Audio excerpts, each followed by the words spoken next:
Shalom, shalom. Oke, kita boleh lambaikan tangan kita kepada Bu Eva. Shalom. Silakan Bu Eva menceritakan perbuatan Tuhan yang besar. Aduh, suatu kemurahan Tuhan yang luar biasa pada pagi hari ini. Saya boleh diberikan kesempatan untuk menyaksikan cinta kasih Tuhan, betapa baiknya Tuhan dalam hidup saya. Saudaraku yang kasih, saya boleh mengucap syukur kepada Tuhan terlebih dahulu karena kebaikan Tuhan yang luar biasa dalam hidup saya. Saya seorang ibu rumah tangga. Nama saya Ibu Eva dari Cibubur. Jadi saya punya suami seorang polisi. Suami saya seorang polisi dan 3 anak. 3 anak. Anak yang pertama saya laki-laki, ya, dengan rumah tangga yang bahagia, yang harmonis, yang Tuhan beri buat kehidupan rumah tangga saya dengan kebahagiaan yang luar biasa. Tapi tidak semulus apa yang saya rasakan, saudara, karena apa?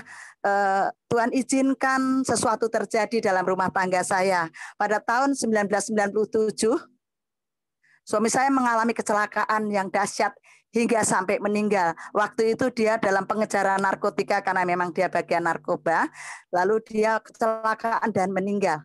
Saya dikaruniai anak 3 kecil-kecil, masih kecil-kecil, yang paling kecil baru 2,5 tahun, saudara. Jadi 3 anak itu menurut saya ini aset buat saya untuk menopang saya untuk hari tua saya. Bapak, Ibu, Saudara yang kasih dalam Tuhan, begitu dahsyatnya Tuhan izinkan terjadi dalam rumah tangga saya.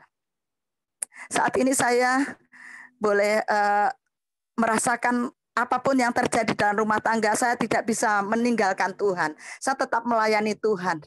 Saudaraku, saya seorang ibu rumah tangga, tetapi saya juga guru senam, saya instruktur senam. Kesana kemari sehari 3 kali saya ngajar senam dengan semangat yang tinggi, saya tetap mengajar senam. Saudara, sekalipun dalam keadaan hati yang luka, hati yang hancur, duka cita yang dalam.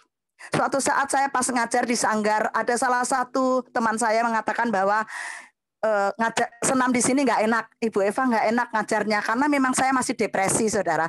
Tetapi setelah saya mendengar satu suara dari teman saya, dari murid saya, ya, itu bukan saya lemah, malahan saya malah bangkit dan saya lebih energik lagi untuk saya ngajar senam supaya Sanggar saya penuh lagi gitu. Saya akhirnya sekolah lagi, saya ngambil sekolah lagi untuk saya ngambil instruktur itu. Begitu banyak, ya, saudara, latihan-latihan yang harus saya setiap harinya gitu. Jadinya saya lebih lagi banyak yang datang kembali. Lalu, saudara, dengan begitu berjalannya waktu, saudara, saya terus menjalani tugas saya dengan setia, saya melayani Tuhan dengan setia. Tidak diduga dan tidak disangka kembali. Tahun 2016, dengan berjalannya waktu itu saya sudah bisa menyekolahkan anak dengan baik. Hingga anak pertama saya masuk polisi. Perjuangan seorang ibu yang luar biasa, ya. Saya menyekolahkan anak dengan baik. Dan anak pertama saya masuk polisi, saudara. Dia seorang polantas yang gagah perkasa. Dia pakai motor yang besar, dia pakai mobil keliling, ya, polantas yang bangga lah saya seorang ibu itu, ya, bangga banget. Tetapi Tuhan izinkan kembali. Tuhan izinkan kembali tahun 2016. Tuhan izinkan anak saya kecelakaan kembali, saudara.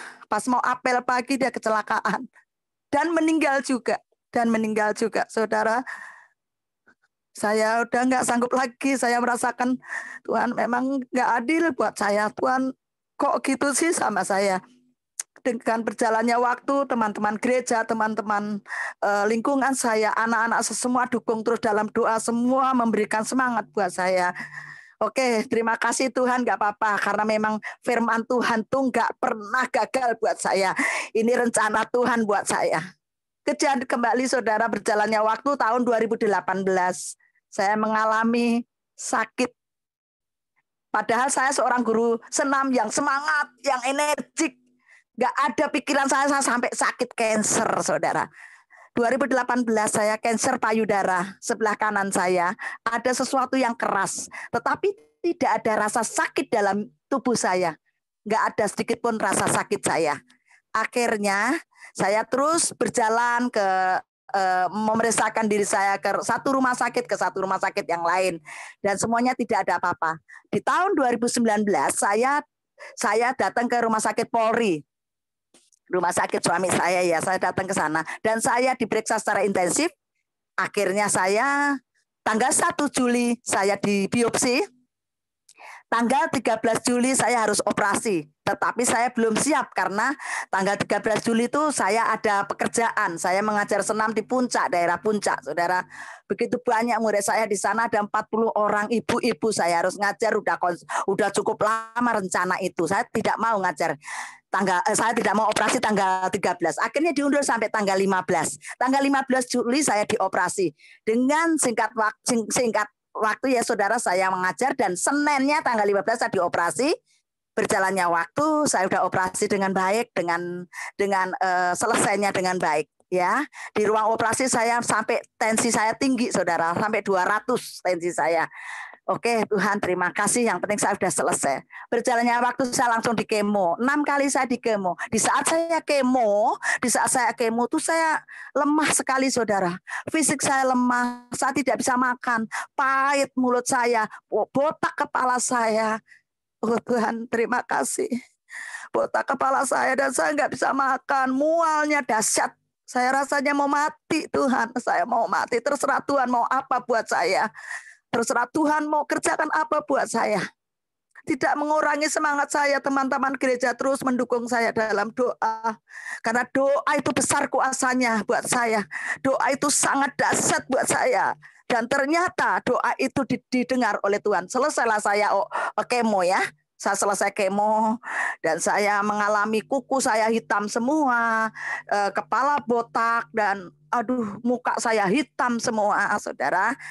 Tetapi saya bisa menjalani semuanya dengan baik dan saya semangat kembali. Semua saya sanggup menjalaninya dengan ucapan syukur saya. Ada salah satu firman Tuhan yang menguatkan saya terus setiap saat. Karena hanya firman Tuhan yang memberikan kekuatan buat saya. Di dalam Mazmur 91 ayat 14 sampai 15 dikatakan, sungguh hatinya melekat kepadaku, maka aku akan diluputkannya. Aku akan membentenginya, sebab ia mengenal namaku. Bila ia berseru kepadaku, aku akan menjawab. Aku akan menyertai dia dalam kesesakan dan aku akan meluputkannya dan memuliakannya. Itulah firman Tuhan yang menguatkan saya. Jikalau aku dekat sama Tuhan, Tuhan tidak akan tinggal diam. Tuhan akan bekerja buat saya. Dan saat ini saya dipulihkan, saya disembuhkan semua karena kebaikan Tuhan. Saya akan terus melayani Tuhan, saya akan terus berjalan bersama Tuhan. Sampai masa tua saya, Tuhan memberkati saya dengan dahsyat.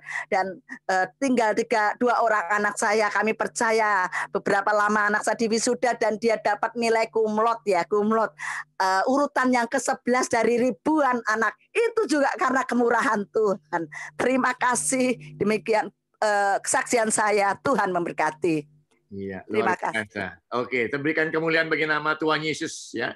Saudara, dalam kesaksian itu adalah memuliakan nama Tuhan, memberkati banyak orang dan membangun iman kita yang bersaksi, dan yang terakhir apa? Mengalahkan iblis. Ya, melalui kesaksian kita memberkati, memuliakan nama Tuhan, memberkati banyak orang, membangun iman kita, dan oleh kesaksian kita iblis dikalahkan. Sekali lagi terima kasih buat kesaksian yang boleh memberkati kita semuanya. Dan biarlah kita di tengah badai apapun juga, ada satu ayat firman yang memberkati kita, melekat. Melekat. Ya, saudara, itulah kunci kemenangan kita, sehingga ada jalan keluar, pembelaan, pertolongan bersama Tuhan, dan akhirnya untuk memuliakan nama Tuhan. Mari kita siapkan hati kita untuk firman Tuhan. Siapkan hati kita untuk firman Tuhan yang boleh menguatkan kita. Firman Tuhan yang boleh membangun iman kita. Firman Tuhan yang boleh memberikan kekuatan yang baru. Satu-satunya yang ku andalkan. Ya, shalom Bapak Ibu semuanya. Terima kasih untuk kesempatan kembali berbagi di dalam ibadah SOS, ya, sahabat orang sakit. Sahabat orang sakit itu Tuhan Yesus. Jadi ini adalah wakil-wakil Tuhan Yesus di muka bumi melalui pribadi-pribadi dalam tim pelayanan SOS menjadi sahabat bagi Bapak Ibu Saudara yang sudah sembuh lalu tergabung juga ikut melayani. Wah, itu luar biasa. Bahkan kalau Saran saya atau yang saya lihat ya, bukan saran, saya dengar bahkan sebelum sembuh atau sedang proses sembuh sudah melayani. Ada cerita 10 orang sakit kusta, semuanya disembuhkan Tuhan. Tapi hanya satu yang kembali bersyukur. Yang menarik, yang kembali bersyukur itu Tuhan mengatakan bahwa imanmu telah menyembuhkan engkau. Imanmu telah menyelamatkan engkau. Tapi yang menarik sebenarnya dalam bahasa Alkitab King James dan juga bahasa Ibrani. Menyelamatkan engkau itu sebenarnya menggunakan istilah engkau utuh kembali. Jadi utuh kembali itu ya yang kusta itu kan jarinya bisa putus, telinganya bisa putus, hidungnya bisa bolong ya. Kalau utuh kembali, saya percaya itu sebenarnya mukjizat kedua. Setelah kesembuhan, maka jarinya tumbuh, telinganya tumbuh gitu. Nah, yang setelah sembuh tapi nggak datang ke Tuhan Yesus, karena ada 10 yang sembuh, tapi 1 yang balik ke Tuhan Yesus. Nah, yang balik itu mendapat kesembuhan lanjutan. Mukjizat lanjutan. Sehingga utuh kembali. Karena itu perlu setelah disembuhkan. Banyak orang lupa. Setelah mengalami mukjizat, banyak orang lupa. Lalu nggak pelayanan, lalu nggak ibadah malah. Saya mohon maaf gitu ya, tidak berharap. Tapi saya khawatir nanti malah justru misalnya malah kambuh lagi. Tapi ada orang sakit kusta yang setelah sembuh itu bersyukur, bahkan bukan bersyukur sebenarnya. Bisa dibaca di Alkitab, dia kembali kepada Yesus, lalu sujud. Dia berterima kasihnya sampai sujud. Sebuah ungkapan penyembahan. Karena itu kita perlu belajar untuk hal itu. Tentu ungkapan itu bentuknya bisa macam-macam. Ya, saya sudah beberapa kali berjumpa lebih intensif dengan mereka-mereka yang sembuh lalu bersaksi, maka saya sebenarnya cukup gembira melihat mereka-mereka yang sudah dijamah, dijangkau lewat SOS, lalu ucapan syukurnya itu dalam bentuk melayani. Saya doakan mereka-mereka ini mengalami penyelamatan, kesembuhan seutuhnya, pulih kembali. Seperti Ayub dipulihkan Tuhan, lalu hidup 120 tahun lagi. Kenapa Ayub setelah dipulihkan itu bisa hidup 120 tahun lagi? Karena kata dipulihkan di situ juga bukan kayak motor diganti rusak, diganti karburatornya diperbaiki, tapi karburator baru. Maka itu saya berdoa Bapak Ibu mengalami mukjizat yang lebih lengkap lagi. Mendapat ginjal baru, jantung baru, paru-paru baru, organ-organ yang baru. Nah, sekarang kita akan belajar firman Tuhan. Bukan itu yang saya mau sampaikan, ini ya firman Tuhan juga karena spontan ya, maksudnya bukan yang saya persiapkan tapi dalam penyembahan diingatkan hal itu. Nah, sekarang saya akan mengajar mengenai hidup ini ya, bagaimana kita bisa memiliki wajah yang berseri-seri ya. Bagaimana kita punya wajah yang berseri-seri? Ya, kalau dapat bonus, Pak. Kalau sehat, Pak. Itu namanya wajah berseri yang bersyarat. Kejadian 29 ayat 17, Lea tidak berseri, tapi Rachel wajahnya berseri-seri. Ditulis di sini cantik parasnya. Kembali kepada bahasa asli, diterjemahkan ulang, itu boleh. Menjadi Lea tidak berseri, tapi Rachel berseri. Kejadian 24 ayat 16, ini kalau tadi itu mengenai Rachel, ini mengenai Ribkah. Adapun gadis itu yaitu Ribkah, wajahnya berseri-seri, ditulis juga cantik parasnya. Memang terjemahan itu ada beberapa versi dan tidak menyalahi esensi juga. Ya. Ada lagi Esther. Esther ini menurut saya makin menarik. Karena dia anak yatim piatu. Nggak punya bapak ibu. Tapi kenapa ya nggak ditulis Esther merenungi nasibnya yatim piatu, bapak ibunya mati, dan wajahnya kusem. Enggak. Esther 2 ayat 7 menceritakan bahwa Esther ini juga wajahnya berseri-seri. Jadi di Alkitab itu ada orang yang wajahnya berseri, dan itu kalau kita bicara Esther, bicara Ribkah, bicara Rahel, maka mereka adalah dicintai sama pasangan. Tapi kalau kita perluas dari Ratu Esther, maka bukan hanya dicintai pasangan, dia menyelamatkan bangsanya. Dengan kata lain, saya tulis, orang yang punya wajah berseri itu menjadi berkat bagi banyak orang. Nah, tentunya kita akan belajar gimana ya caranya punya wajah berseri-seri gitu ya. Atau mungkin ada yang mau tanya, Pak, gimana mau berseri, Pak? Ini selang nempel badan semuanya gitu, Pak. Gimana mau berseri, Pak? Ini kaki cedot-cedot, jantung cedot-cedot, kepala cekot-cekot, semua nggak ada yang nggak cekot-cekot, Pak. Gitu. Gimana mau berseri, Pak? Pandemi ini usaha saya nyungsep, Pak. Gitu. Ya, Anda nyungsep, saya bangkrut, saudara. ini wajah begini habis bangkrut, saudara. Kan saya ini bukan pendeta ya, banyak orang panggil saya Pak Pendeta, brosurnya ditulis Firman Tuhan oleh PS Jarot itu. Saya itu bukan pastor loh, bukan pendeta. Saya berjemaat di tempatnya Pak Niko. Kalau di sini ada yang jemaatnya Pak Niko atau pengerja ya, kebetulan pengerja juga, pasti ada nggak pernah ketemu saya di SICC. Sejak SICC dibangun jadi sampai sekarang itu saya belum pernah ikut doa pengerja. Karena saya nggak punya kartu pengerja.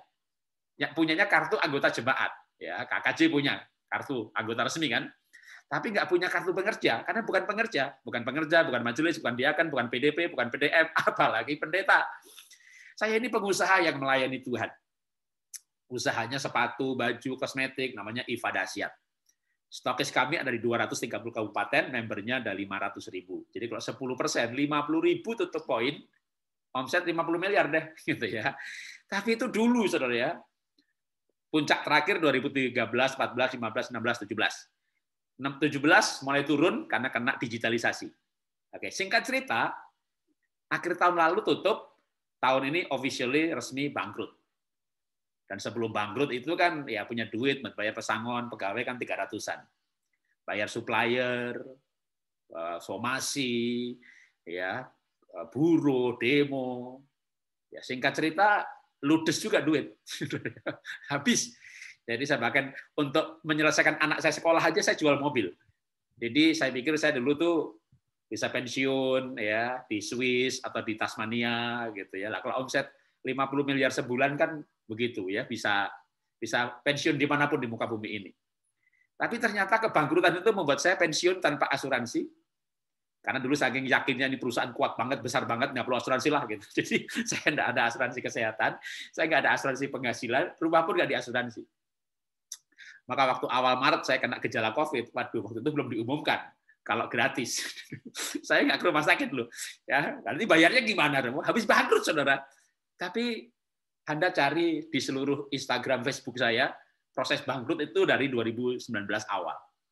Cari di Instagram, Facebook saya dari tahun 2019 awal. Ya, kalau demonya segala macamnya dari 2018. Bukan kena COVID, tapi kena digitalisasi. Pasti Anda nggak ketemu wajah saya sedih. Iya. Kenapa nggak ketemu? Karena kalau sedih nggak diupload. Kalau sedih nggak foto nggak diupload gitu ya. Tapi ya, jadi kerugian kami itu lebih dari 100 miliar Bapak Ibu ya. Dan tapi aset pribadi untungnya aja nggak dijual. Jadi rumah pribadi, sekolah pribadi, aset pribadi nggak sampai terjual, tapi yang milik perusahaan habis total. Itu perusahaan saya dirikan tahun 92. Saya rintis dari awal. Jadi memang pandemi ini membuat banyak orang kehilangan. Ada yang ya memang yang paling berat itu kehilangan anggota keluarga ya, kehilangan nyawa. Ada yang kehilangan usaha. Tapi ya saya kehilangan yang cukup besar dalam arti ya sesuatu yang tadinya saya harapkan bisa go public lalu saya wariskan kepada anak-anak. Tapi ternyata saya nggak bisa mewariskan perusahaan. Yang saya wariskan nilai-nilai, nilai hidup, pengabdian kepada Tuhan, dan sikap hidup. Apapun yang terjadi, tetap bersyukur dan wajahnya berseri-seri. Jadi hari ini saya mau ngajar gimana punya wajah berseri-seri, apapun yang terjadi. Ya, kalau dapat bonus, sembuh, ya usahanya lancar. Orang ateis juga berseri-seri, saudara ya. Oh ya, kalau kita begitu juga, lah apa bedanya? Makanya saya mau mengajarkan bagaimana punya wajah berseri-seri, apapun yang terjadi. Nah, Yeremia 31 ayat 12 mengajarkan, mereka akan datang bersorak-sorai di atas Bukit Sion, muka mereka akan berseri-seri karena kebajikan Tuhan. Jadi kalau mau punya wajah berseri-seri, ingat kebaikan Tuhan. Ingat omset turun. Ingat kesehatan lagi sakit. Ingat anak dipanggil Tuhan. Ayo punya anak 10, semuanya dipanggil Tuhan. Maafkan saya tanpa mengurangi rasa hormat bagi mereka Bapak Ibu yang kehilangan anggota keluarga. Tapi ada yang anaknya 3 dipanggil 1, anaknya 4 dipanggil 3. Ayub itu anaknya 10 dipanggil semuanya. Dan Ayub tidak sempat menguburkan anaknya. Kenapa? Bukan karena COVID. Tapi anaknya 10-10-nya mati dalam kebakaran dan jasadnya nggak ada.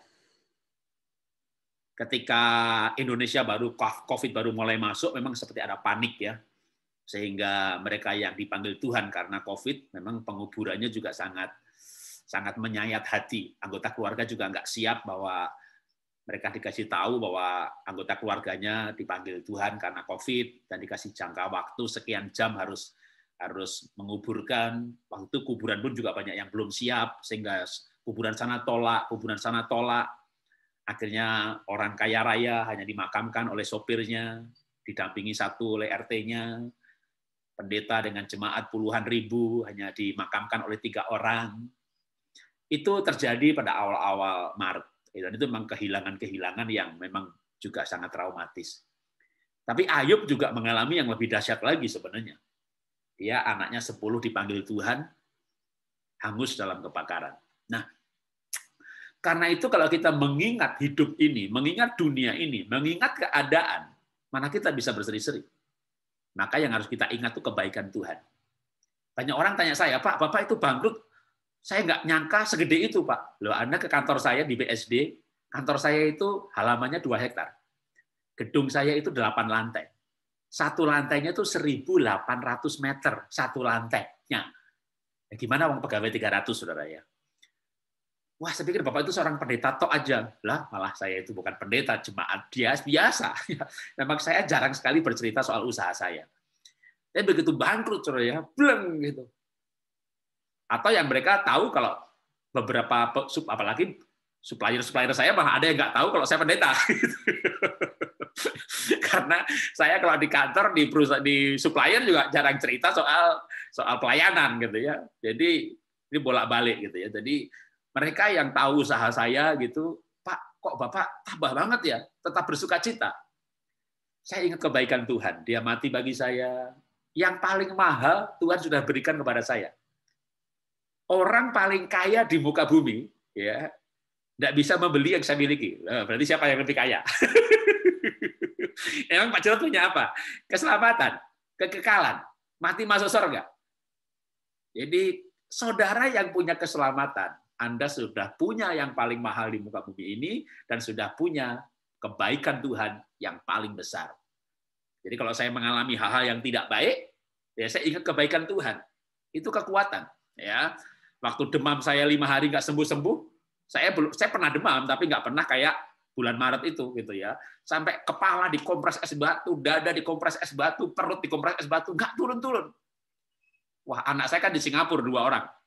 Waktu itu Maret itu masih agak awal. Indonesia belum diumumkan PSBB. Tapi kan anak-anak di luar negeri kan keep inform mengenai gejala-gejala COVID gitu ya. Begitu hilang rasa, lengkap sudah. Demam, batuk, pegel semuanya, hilang rasa, tinggal 1 langkah sesak. Tapi saya nggak sampai sesak. Ya. Saya ingat kebaikan Tuhan. Waktu demamnya nggak hilang, lalu sempat hilang rasa, sempat mikir juga sih, kalau saya mati gimana ya gitu ya. Dari takut mati sampai akhirnya berkata, mati masuk surga juga, istri sudah bisa mandiri, anak udah lulus semuanya. Malam itu saya berdoa, Tuhan kalau mati saya sih siap. Mungkin istri anak nggak siap, tapi saya siap. Begitu saya nggak takut mati, malah nggak mati. Karena begitu nggak takut mati, saya bisa tidur, saudara. Saya bisa tidur, tadinya susah tidur gitu kan. Begitu saya nggak takut mati, malah nggak mati. Masih hidup saya, saudara. Pegang tanganku dan rabalah gitu ya.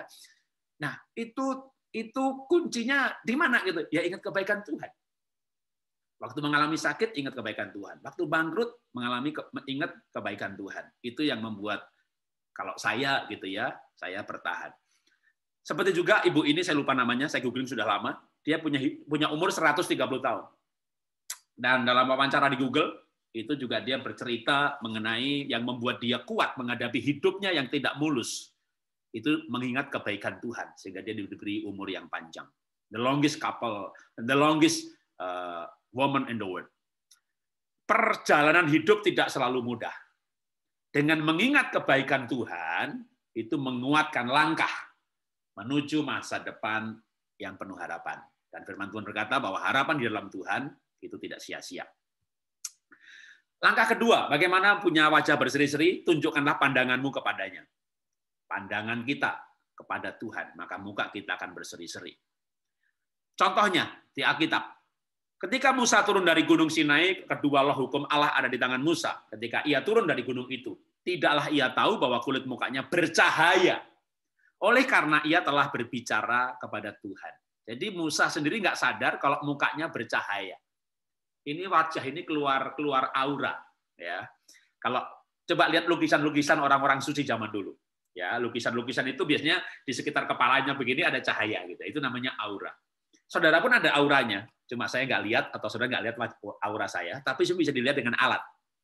Alat semacam yang dipasang di senjata malam, night shot, ya, yang bisa melihat gelombang cahaya atau energi yang keluar dari tubuh manusia. Senjata untuk malam hari itu ada alat itu ya, sehingga kalau binatang itu ke hijau-hijauan, manusia itu ke biru-biruan. Dari jarak jauh. Kalau dari jarak dekat, nah tergantung perasaannya. Anda marah, ada cahaya kemerahan. Anda senang, ada cahaya kekuningan. Anda tenang, cahayanya kehijauan. Anda sukacita, damai sejahtera, sahabat semuanya, wah ada kayak pelangi. Itu kayak Musa, itu wajahnya bercahaya. Nah, kenapa wajahnya Musa bercahaya? Karena ia telah berbicara dengan Tuhan.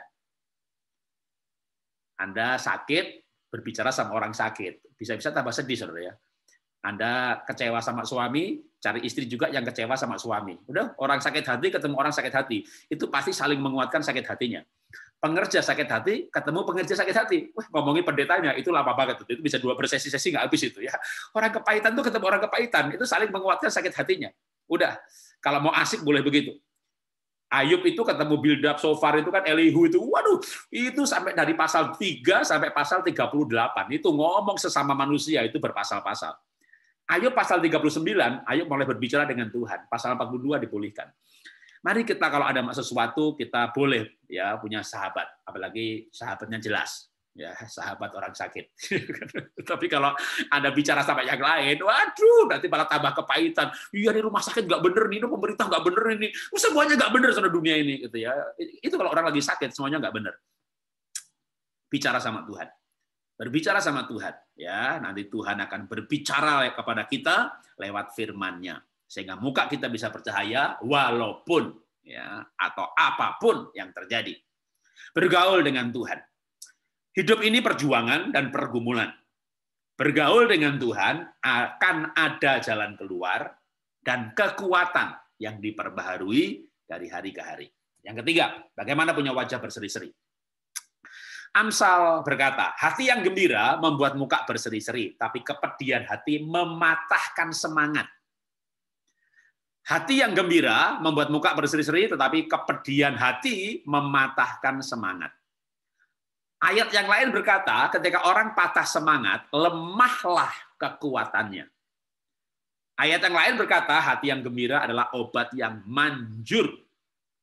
Maka itu lagunya bagus tuh, hati yang gembira adalah obat.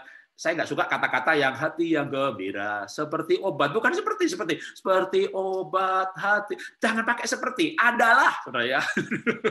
Alkitab berkata hati yang gembira itu obat yang manjur. Kenapa? Karena waktu kita gembira, tubuh kita produksi endorfin. Ketika COVID ini datang kan kita mulai banyak mendengar ya pembelajaran waktu orang kecewa, kepahitan atau patah semangat, ternyata terjadi badai sitokin, yaitu bukan endorfin, kebalikannya, lawannya namanya epinefrin.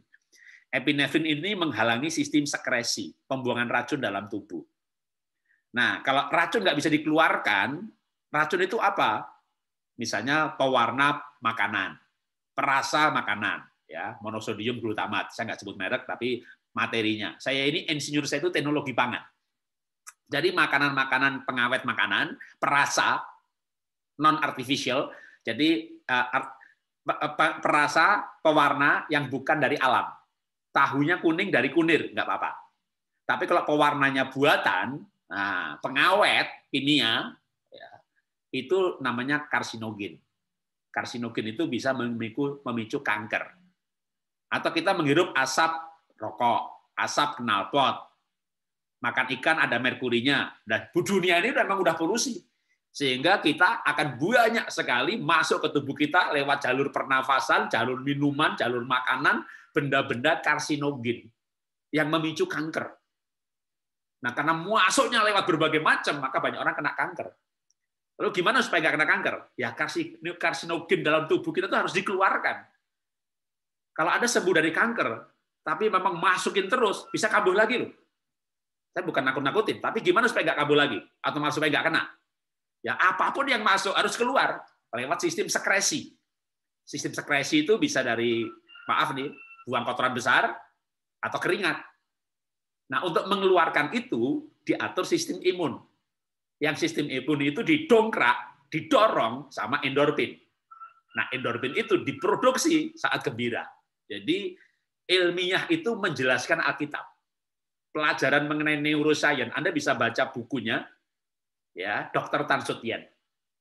Itu dokter juga, belajar Alkitab, ya, belajar psikologi, tapi dia orang Buddha.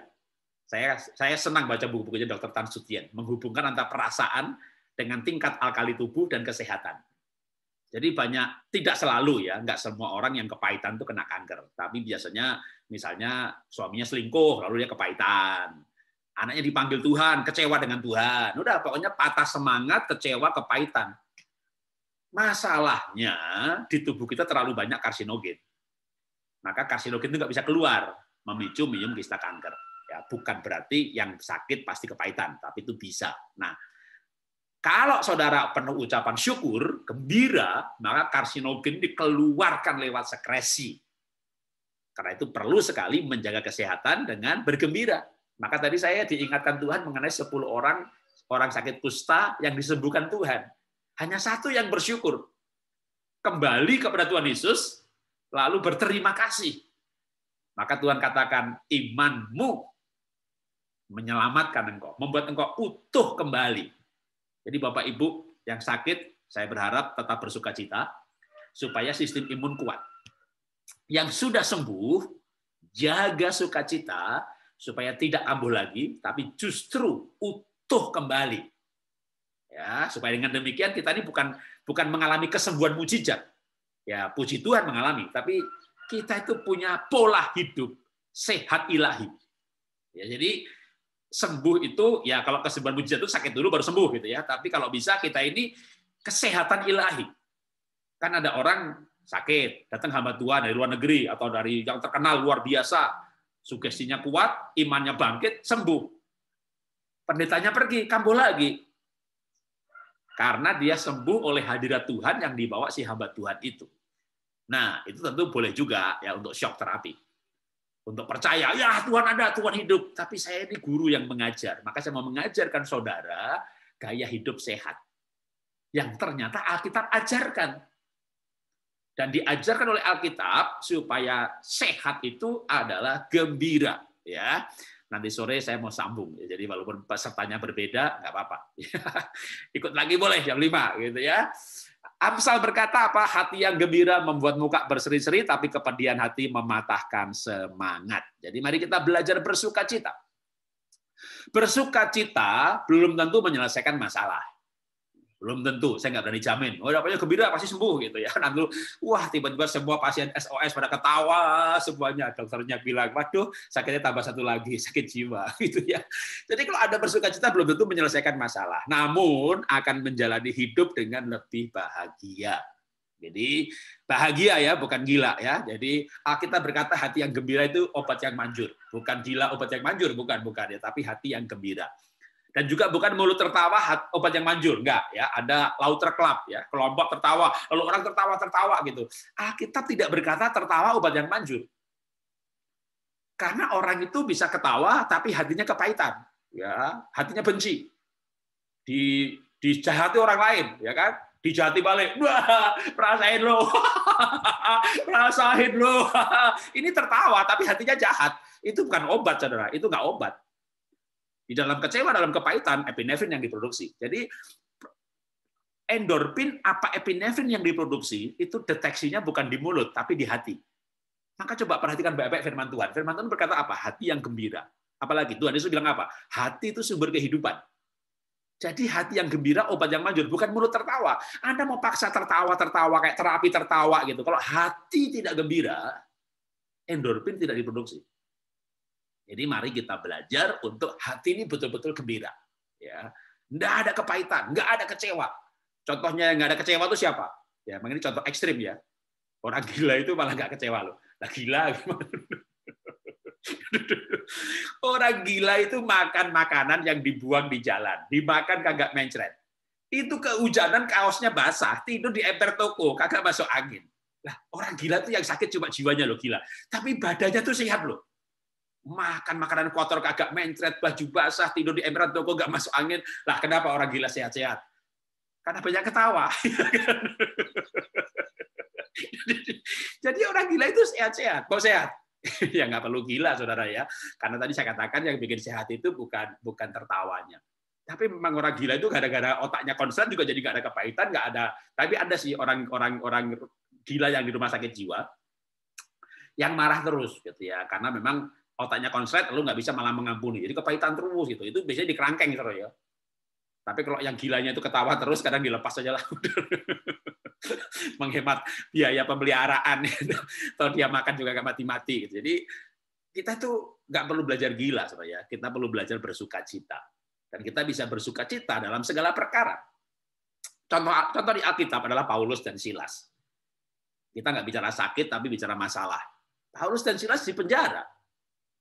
Dan itu di penjara itu setelah Paulus dan Silas itu berdoa, Tuhan dunia ini besar banget, begitu banyak kota Tuhan, aku ini mau melayani kemana?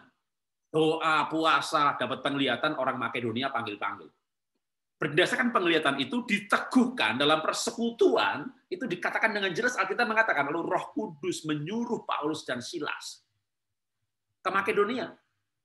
Sampai di Makedonia, kota pertama dimasuki, dia ditangkap, dilempari batu, dimasukin penjara. Itu nggak ditulis sama Alkitab tuh. Silas tuh berkata begini sama Paulus, lu pakai penglihatan, dipanggil-panggil orang Makedonia. Kalau dari Tuhan, kok kita digebukin? Yang dari Tuhan aja bisa digebukin, saudara. Itu Tuhan tuntun Paulus ke situ. Jadi yang dari Tuhan itu bukan berarti nggak ada masalah.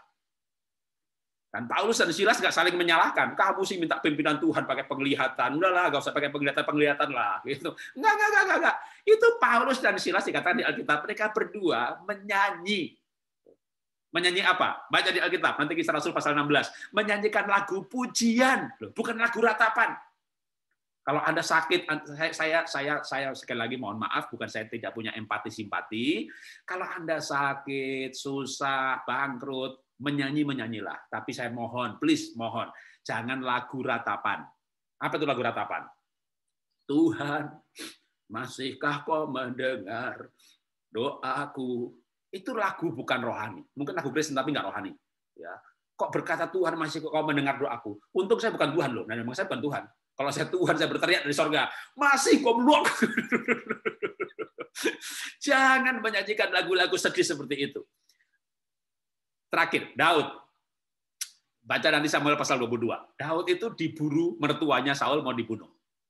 Waktu Daud mau dibunuh, itu di Samuel pasal 22, itu dia lari ke dalam gua. Waktu di gua, dia menyanyi lagunya ditulis dalam Mazmur 57. Nah, Anda nanti baca Mazmur 57, itu lagu Daud, miktam dari Daud ketika dia lari ke dalam gua. Jadi itu memang ini betul ya, ini ceritanya memang begitu. Nah, lagu dalam Mazmur itu dikatakan waktu dia di gua itu, Mazmur 57, kan lagunya begini, ku bersyukur padamu di antara bangsa ya Tuhan, ku bermazmur bagimu di antara bangsa. Loh, ini mau dibunuh mertua loh, saudara. Anda punya mertua jahat, itu Alkitabiah. Maksud saya kayak cerita di Alkitab gitu loh, saudara. Itu Daud itu lagunya memuji Tuhan. Ku bersyukur padamu di antara bangsa ya Tuhan. Mertuaku paling jelek. Ku bermazmur bagimu di antara bangsa. Kan juga baik sendiri, kira-kira begitu. Itu namanya korban syukur. Mau dibunuh mertua, lagunya ucapan syukur. Bahkan kalau dibaca itu satu pasal, lagunya macam-macam. Lagunya kan Mazmur itu kan dimulai di dalam gua itu lagunya pertama lagu pujian.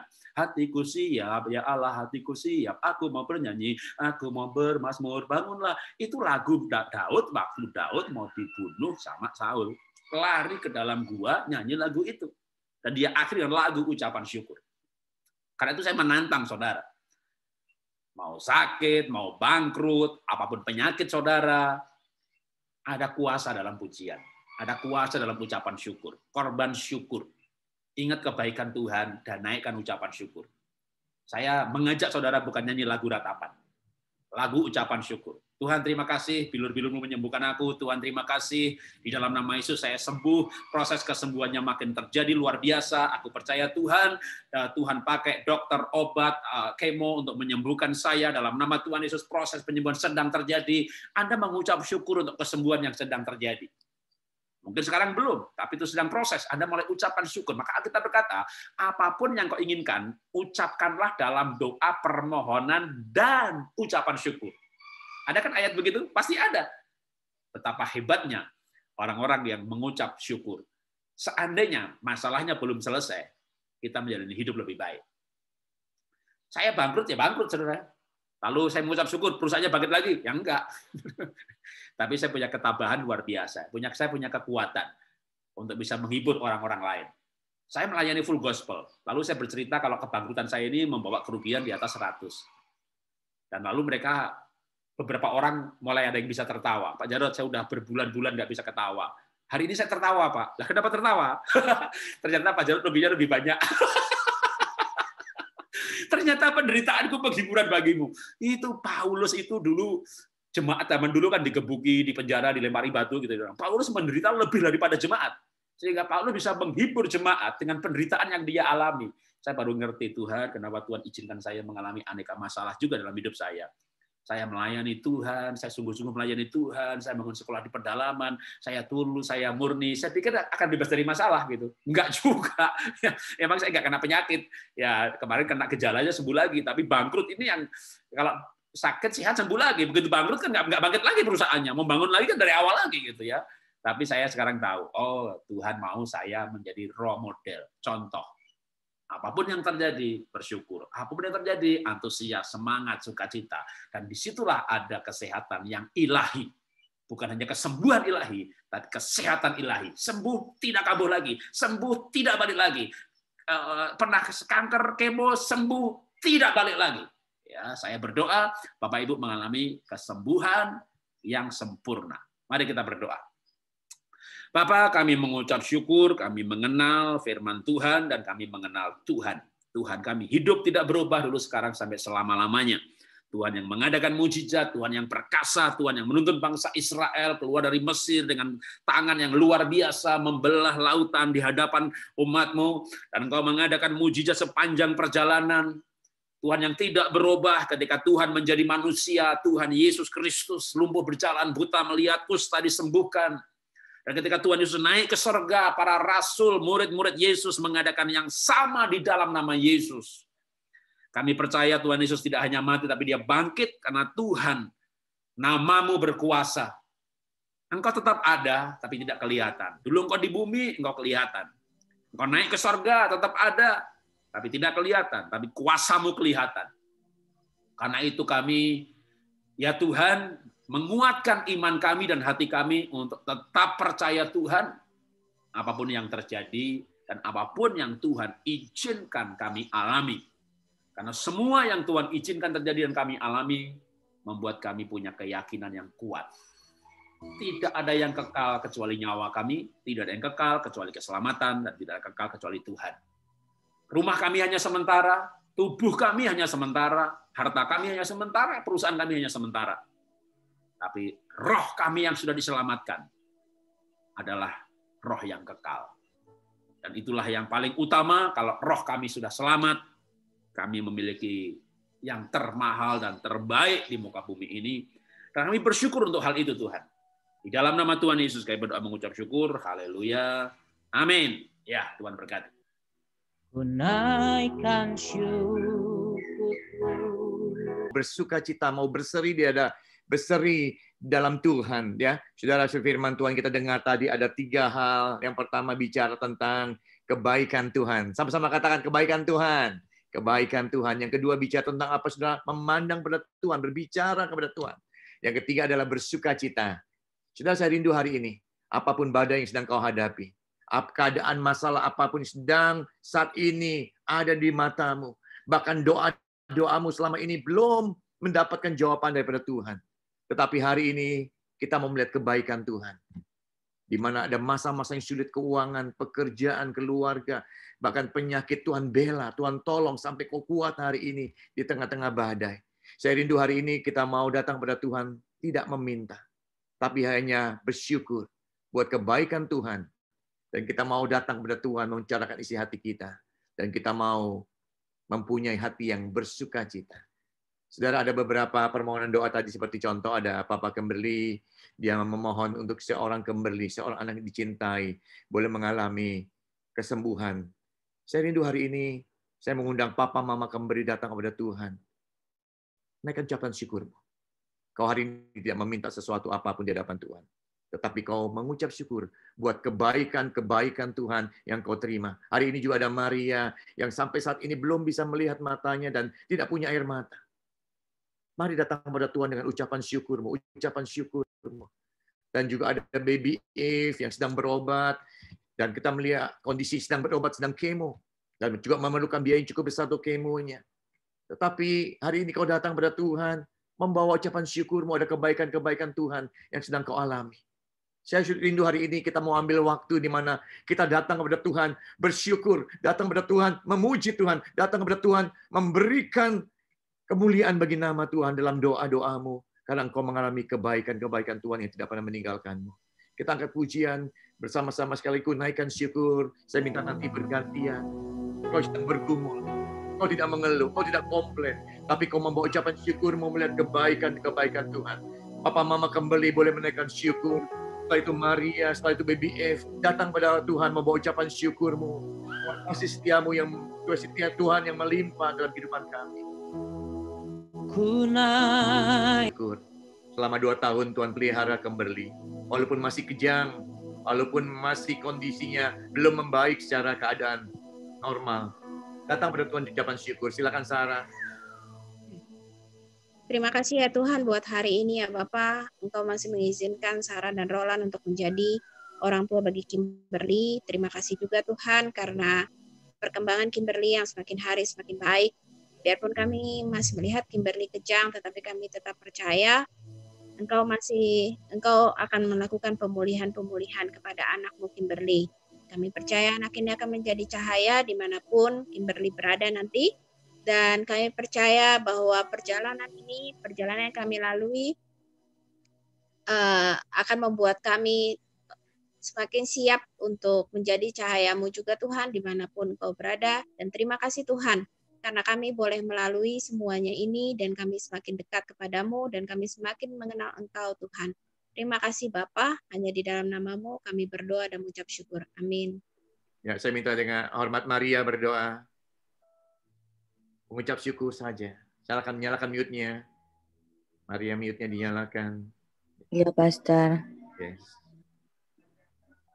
Terima kasih Tuhan Yesus untuk penyertaan-Mu selama 2 tahun ini. Terima kasih atas setiap nafas baru yang Tuhan hadirkan dalam hidupku Tuhan. Terima kasih atas kesempatan-kesempatan terbaik yang Tuhan berikan dalam hidupku yang selama ini tidak pernah aku dapatkan. Terima kasih atas segala hal yang Tuhan berikan kepadaku. Terima kasih Tuhan untuk setiap gelap secara fisik, tapi aku melihat terang secara hati bahwa Tuhan Yesus selalu menyertaiku. Terima kasih Bapak, terima kasih. Dalam nama Tuhan Yesus aku telah berdoa dan mengucap syukur. Amin. Amin. Silakan Mami Baby F, seorang anak 9 bulan, bayi 19 bulan yang berobat di Singapura. Ya. Terima kasih Tuhan buat setiap kemurahan demi kemurahan yang boleh kami lalui sampai hari ini Tuhan. Terima kasih buat setiap jaminan Tuhan yang sangat luar biasa untuk Baby Eve Tuhan. Kami boleh melihat percepatan pemulihan terjadi untuk anak kami Tuhan. Terima kasih Tuhan. Kami percaya Tuhan kalau anak ini sedang Kau siapkan Tuhan untuk memenangkan banyak jiwa lewat proses hidupnya Tuhan. Kami serahkan Baby Eve ke dalam tangan Tuhan. Biar Engkau yang renda setiap hidupnya Tuhan. Engkau yang pegang kendali. Engkau yang recovery setiap inci di bagian tubuhnya Tuhan. Terima kasih Tuhan, terima kasih. Terima kasih buat kemurahan Tuhan. Terima kasih buat perkenanan Tuhan. Terima kasih buat jaminan Tuhan sampai hari ini. Kami boleh melihat setiap hal-hal yang supranatural yang boleh kami terima sampai hari ini Tuhan. Kami percaya Tuhan Kau akan menyelesaikannya dengan sempurna sampai akhir di dalam nama Tuhan Yesus. Amin. Saya minta dengan hormat untuk Christine, seorang mami yang menjaga anaknya Dio yang ada di Singapura yang sedang berobat. Kau datang pada Tuhan dengan ucapan syukurmu.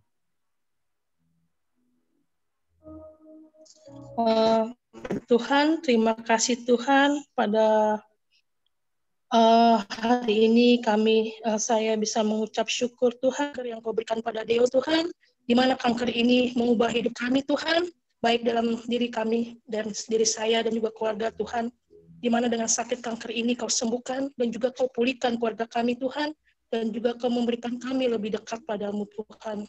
Tuhan, terima kasih Tuhan, tak ada kecewaan hati kami padamu Tuhan, melainkan kami mengucap syukur Tuhan atas segala hal yang Kau berikan pada kami, yang dapat mengubah kami untuk lebih berserah padamu dan selalu mengucap syukur.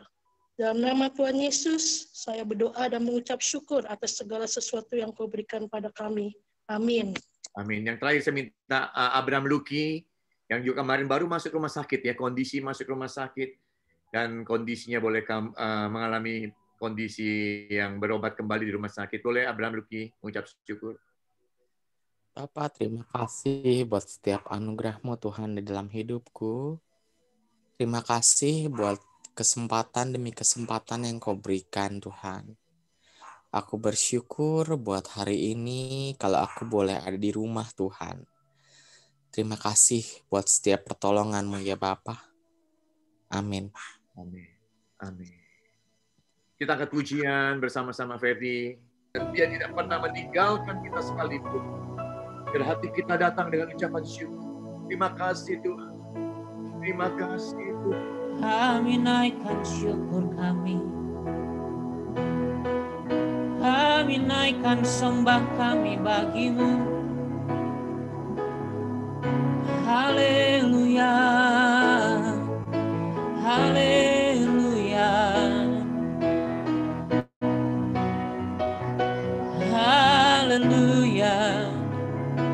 Kami beri pujian bagimu.